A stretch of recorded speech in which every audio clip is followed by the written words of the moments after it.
উৎসবমুখর পরিবেশে জাকসুতে চলছে ভোট গ্রহণ, চলবে বিকেল ৫টা পর্যন্ত। ২১টি কেন্দ্রের ২২৪টি বুথে ভোট দিচ্ছেন ভোটাররা। লাইনে দাঁড়িয়ে ভোট দিয়ে উচ্ছ্বসিত শিক্ষার্থীরা। ভোট হাতে গণনা করা হবে বলে জানিয়েছে বিশ্ববিদ্যালয় কর্তৃপক্ষ। উৎসবমুখর পরিবেশে জাকসু ও হল সংসদ নির্বাচনে ভোট দিচ্ছেন শিক্ষার্থীরা।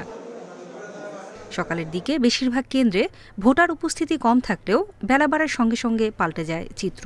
ভোট দেওয়ার সুযোগ পেয়ে উচ্ছ্বাস প্রকাশ করেন শিক্ষার্থীরা। জাতীয় নির্বাচনের আগেই তারা জাকসু নির্বাচনে ভোট দিবে, তো এই অনুভূতিটা আসলে অনেক একটা ঐতিহাসিক মুহূর্তে সাক্ষী হতে পারে, অনেক আনন্দের। আর ফ্যাসিবাদী কালচার থেকে আমরা ৩৩ বছর পর জাকসু হওয়া মানে সেখান থেকে আমরা বের হয়ে আসতে পারতেছি। এটা একটা শিক্ষার্থীদের আকাঙ্ক্ষার প্রতিফলন হবে। নারী হলগুলোতেও ভোটারদের দীর্ঘ লাইন। কেউ কেউ ভোট দিতে অপেক্ষা করেন আধা ঘন্টারও বেশি সময়।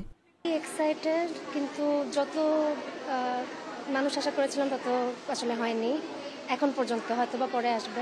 পরিবেশ আমাদের মধ্যে কাজ করছে, আশা করি পরিবেশ এরকমই থাকবে। একটা ভালো ফলাফল আমরা যেরকম আশা করি সেরকমই পাবো। যোগ্য প্রার্থী আমাদের ভোটে নির্বাচিত হবে।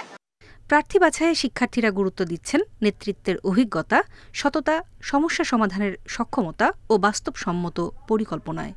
ভোট দিতে যাচ্ছে যারা আমাদের হয়ে কাজ করবে, ছাত্রদের পক্ষে কাজ করবে, এরকম প্রার্থী দেখে ভোট দিতে যাচ্ছি।